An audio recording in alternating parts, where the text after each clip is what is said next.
So hello everyone, I welcome you all to let's crack UPSC CSC. So अगर आप civil service examination की तैयारी कर रहे हैं इस चैनल से जरूर से जुड़ें and download Unacademy app. So discuss करते हैं, एक बहुत इंपॉर्टेंट पॉइंट है क्योंकि देखो जब भी हम अपनी प्रिपरेशन की स्ट्रेटजी को डिसाइड करते हैं तो या तो हम प्रीलिम्स पे जाते हैं, प्रीलिम्स से स्पेसिफिक स्ट्रेटजी पर चर्चा करते हैं, मेन से स्पेसिफिक चीज़ों पे चर्चा करते हैं, ऑप्शनल क्या लेना है, इस सब चीज़ों पे जो है चर्चा करते हैं। बट हम ये नहीं देखते हैं कि जो इंटरव्यू स्टेज है, जो कि एक महत्वपूर्ण स्टेज है, उस पर भी हमें फोकस करने का ज़रूरत है। और कितने नंबर दिए जा सकते हैं यूपीएससी के द्वारा, ये बहुत ही सरप्राइजिंग चीज़ है। वो भी अब विद प्रूफ मैं आपको शो करूँगा। ये जो मार्क्स हैं, इंटरव्यू मार्क्स सीएपीएफ जो अभी रिजल्ट अनाउंस हुआ है, उसी के ये मार्क्स हैं। और यहाँ पे आप देखोगे मतलब अलग अलग उसमें है, तो यहाँ पे अगर आप एक मार्क्स देखेंगे, एक जो एस्पिरेंट है उनको जो नंबर दिया गया है, ये जो मार्क्स आउट ऑफ 150 होता है, 150 में से इनको जो नंबर दिया गया है, अगर आप थोड़ा सा इसको जूम करें तो ये नंबर आपको दिया गया 130 मार्क्स, 130 नंबर जो है दिया गया। मतलब ऐसा एग्जामिनेशन जहाँ पे मतलब इंटरव्यू है वो 150 का है, जिसमें 130 मार्क्स, 130 अराउंड 90%, 88 या ऐसा कुछ परसेंटेज है, तो 90% के आसपास मार्क्स आपको दिए गए हैं। ये बहुत ज़्यादा होता है। तो इसमें हम कोई कॉन्स्पिरेसी थ्योरी पे नहीं जाएंगे कि ठीक है इनको इतना नंबर कैसे दे दिया, ये सारी चीज़ें हैं। लेकिन पॉइंट ये है कि आप खुद देखिए कि इसका पोटेंशियल क्या है। इसके थोड़ा सा और डेटा देखते हैं, ध्यान से देखिएगा कि कुछ नंबर मैंने जो अभी रिजल्ट अनाउंस हुआ है ना यूपीएससी ने, मतलब सिविल सर्विस 2024 का जो रिजल्ट अनाउंस किया है, तो उस पर भी मार्क्स देखेंगे। मतलब थोड़े थोड़े मार्क्स मैं आपको शो करूँगा, इससे आपको आइडिया लग जाएगा। जैसे एक नाम आप देखिए, नाम पे नहीं जाना, मार्क्स पे ध्यान दीजिए। यहाँ कैटेगरी पे भी नहीं जाना क्योंकि अलग अलग कैटेगरीज हैं, सब में आपको 200 206 नंबर आपको मिलेगा, मैं अभी आपको शो भी कर दूंगा। और यहाँ पे आप मार्क्स पे जाइए, देखो 808 मार्क्स हैं, 808 मार्क्स हैं। इसके बाद जो पर्सनालिटी टेस्ट है उसमें 146 मार्क्स है। ये मतलब अच्छा खासा नंबर है मेंस के अंदर। और वहाँ पे सिर्फ इंटरव्यू में 146 मार्क्स आने की वजह से जिनकी रैंक 361 है, अगर यही अच्छा मार्क्स होता तो ये मे बी टॉप 100 में भी जा सकते थे। इसी तरीके से अगर आप और एक नंबर अब यहाँ पे देखिए, जैसे ये एक नंबर है 805 टोटल है, फिर 143 नंबर इनको मिला, 143 मार्क्स यहाँ पे आपको मिले, तो यहाँ पे भी रैंक इनकी 433 रैंक का ही है। सो 805 भी बहुत अच्छा मार्क्स है। फिर यहाँ पे अगर आप देखो एक नंबर है यहाँ पे जो मार्क्स 138 है, 636 रैंक आई है, 138 नंबर मिला है। तो यहाँ पे भी रिटर्न में ठीक ठाक मार्क्स हैं, मतलब अच्छे मार्क्स हैं। अगर ये हाई होता तो ये भी अच्छी रैंक और आती, तो 138 मार्क्स आपके हैं। सो वहाँ पे आप देखो 90% भी मार्क्स मिले हुए हैं। और लो कितने जा सकते हैं, हाई भी मैं आपको बताऊंगा 250 marks, I think 15 marks, 215 marks highest आपके मिले हैं। तो वो मार्क्स भी दिए गए हैं यूपीएससी के द्वारा। तो यहाँ पे आप देखो अलग अलग कम्युनिटी, जैसे एक नंबर है यहाँ पे 210 मार्क्स, आप देखो 697 रिटर्न में कितना, कोई इतना मतलब रिटर्न में कंपेरेटिवली कम ही मार्क्स है, लेकिन इंटरव्यू में 210 मार्क्स मिले और आप देखो फिर रैंक आ गई। अगर इंटरव्यू में इतने नंबर नहीं मिलते तो रैंक नहीं आती। यहाँ पे 200 नंबर क्रॉस, यहाँ पे भी आप देखो, यहाँ पे 701 नंबर है, 200 मार्क्स मिले तो सिलेक्शन हो गया। इसी तरीके से और भी कई सारे ऐसे मैंने इंक्लूड किए हैं। 206 मार्क्स हैं लास्ट में, जैसे 692 ही मार्क्स हैं और यहाँ पे 206 मार्क्स आपके दिए गए हैं। 690 है तो यहाँ पे भी 206 मार्क्स दिए हैं। अब लो भी आप जा सकते हो, देखो 766 मार्क्स है, 120 मार्क्स मिले हैं, 120 नंबर ही मिले, तो 206 भी है और 200। और यहाँ पे मतलब ये आपका ये लास्ट रैंक है, पीडब्ल्यू कैटेगरी में है, मतलब है ना। तो ये यहाँ पे 100 मार्क्स से मिले, रिटर्न टोटल 361 मार्क्स है।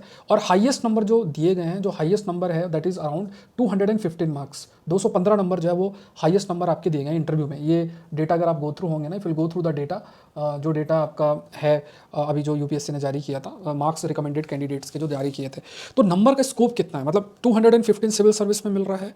लो कितना जा सकता है, मतलब मैंने आपको 120 दिखाया, 120 तक लो जा सकता है। तो आप रिटर्न में कितना भी अच्छा कर दो, अगर आपको 120 मिल गया, सिलेक्शन के चांसेस बहुत ही रिड्यूस हो जाते हैं। और इवन अगर आप अच्छा इंटरव्यू में करते हैं तो आप ये मानकर चलिए कि अगर आप कट ऑफ से भी 2 नंबर ज़्यादा है ना नंबर आपके, और अगर इवन जनरल कैटेगरी में टॉक 2-3 नंबर भी कट ऑफ से ज़्यादा है, और अगर 200 प्लस अगर आपका इंटरव्यू में आ गया, कोई ना कोई रैंक मिल जाएगी। तो ये एक मैसेजिंग जो है, मतलब जो आपके मन के अंदर होना चाहिए कि जो ध्यान भी रखने की बहुत ज़रूरत है कि जब भी हम प्रिपरेशन करते हैं तो हम प्रीलिम्स की करते हैं, मेंस की करते हैं, इंटरव्यू जो कि एक पर्सनालिटी टेस्ट है, उसके लिए भी हमें कोई ना कोई जो प्रयास है वो करने का बहुत बहुत ज़रूरी है।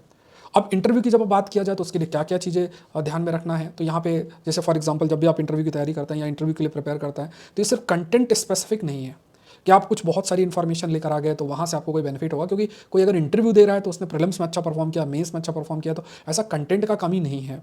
तो कमी कहाँ पे आ जाती है, कमी आ जाती है कि कैसे जब हम बोलते हैं, कैसे हम शब्दों का चयन करते हैं, सामने वाले के परसेप्शन को कैसे ब्रेक करते हैं, अपने आर्गूमेंट्स को कैसे रखते हैं लैंग्वेज आपकी क्या मेच्योरिटी, लैंग्वेज मेच्योरिटी जो है वो आप शो कर पा रहे हैं कि नहीं कर पा रहे हैं, ये सारी चीज़ें हैं। तो उसके लिए क्या है कि हमें थोड़ा बहुत प्रयास करना चाहिए, थोड़ा बहुत जब हम प्रिपरेशन के दौरान ही जैसे फॉर एग्जांपल अगर हम कभी मौका मिलता है सिविल सर्वेंट्स के साथ इंटरेक्ट करने का, तो आपको जरूर से इंटरेक्ट करना चाहिए। अपनी पर्सनालिटी में अगर कुछ आपको लगता है कि हाँ यहाँ इंप्रूवमेंट होना चाहिए, तो उन पॉइंट्स को आइडेंटिफाई करके उन पर वर्क करना चाहिए। जैसे मान लो कुछ पूछा गया है और उसमें भी आप ज़्यादा बोल रहे हैं, बोल पूछा कुछ और क्या, बोल बहुत ज़्यादा रहे हैं, आंसर बहुत ज़्यादा देने का प्रयास कर रहे हैं, चीज़ों को लॉन्ग जो है खींचने का कर रहे हैं, तो वो सही नहीं है। ऑनेस्टी जो है वो रिफ्लेक्ट आपका होना चाहिए। अब जैसे एक केस मैं आपको बताता हूँ, कुछ समय पहले की बात है कि एक थे, उनका शायद इंटरव्यू में 218 या 220 मार्क्स था और उनको स्टैमरिंग का इशू था, तो उनका नंबर आप देखें 218 220 आफ्टर स्टैमरिंग। स्टैमरिंग मतलब हकलाना बोलता है। तो उसके बाद उनको ये था कि वो नंबर कम मिलेंगे, और साथ वाले भी थे, उनको ऐसा बोला था कि नहीं नहीं नंबर आपको ऐसा इतना अच्छा नहीं मिल पाएंगे, ऐसा सोचा गया था, लेकिन हाईएस्ट नंबर उनको इंटरव्यू में मिला था। अब उनसे एक प्रश्न पूछा गया था कि जैसे आप राजस्थान से बिलोंग करते हो, आपका ये एक मतलब ये आपका एक एरिया है, जिस वो एरिया से बिलोंग करते थे, वहाँ पे सरकार ट्राइबल वेलफेयर के लिए ये स्कीम लेकर आई, बट इतना इफेक्टिव नहीं, आपको नहीं लगता इसको हटा देना चाहिए। अब जनरली आप क्या बोलोगे, हाँ हटा देना चाहिए, सही नहीं है, ऐसा कुछ आप बोल देंगे, बट क्या ये चीज़ सही उत्तर है? आप ब्यूरोक्रेट हैं तो आपको सोल्यूशन के रूप में देखना चाहिए। तो उन्होंने क्या आंसर किया कि हमें भी वेट करना चाहिए, हमें देखना चाहिए कि जो इम्प्लीमेंटेशन है क्या उसमें तो कोई इशू नहीं है। हो सकता है कि पॉलिसी बहुत अच्छी हो, इम्प्लीमेंटेशंस में इशू हो, तो एक डेटा एनालाइज करके कि इम्प्लीमेंटेशन या बेनिफिशियरी से बातचीत करके एक डेटा सामने आए, और उस बेसिस में फिर हम जो डिसीजन मेकिंग है पॉलिसी इंप्रूवमेंट का या कुछ अल्टरनेटिव पॉलिसी का, वो हम ले सकते हैं। तो ये बोलने का तरीका जो है वो मैटर करता है। नॉलेज तो में भी बहुत हो, बहुतों को बहुत सारा नॉलेज हो, बट हम कैसे उसी आर्गूमेंट को आगे लेकर जाते हैं वो बहुत मैटर करता है। सामने वाले को किस तरीके से पूरी जो लैंग्वेज मैच्योरिटी है उसके सहित आंसर कैसे करता है वो मैटर करता है। तो इस पर हमें जरूर से जरूर वर्क करना ही करना चाहिए, क्योंकि कई ऐसे केसेस होते हैं, हम भी उन्हीं में से हैं, कि कई बार मतलब इंटरव्यू में चलो नंबर हम लोग का ठीक था, लेकिन कई बार क्या होता है कि रिटन में बहुत अच्छे नंबर आ जाते हैं, बट इंटरव्यू में अच्छे नंबर नहीं आते। तो इस पर आप लोग जरूर से जरूर वर्क करें। और ये चीज़ आपको शो कर रही है, जो डेटा मैंने आपको शो किया, ये डेटा हाईलाइट कर रहा है कि जैसे CAPF जैसे एग्जाम में 90% आपको इंटरव्यू में दिए जा रहे हैं, और यहाँ पे 120 भी दिया जा रहा है और 215 भी दिया जा रहा है। तो ये कितना अंतर है, मतलब आधे घंटे के इंटरेक्शन में आपको किसी से मतलब आपको इतना नंबर आप गेन कर पा रहे हो।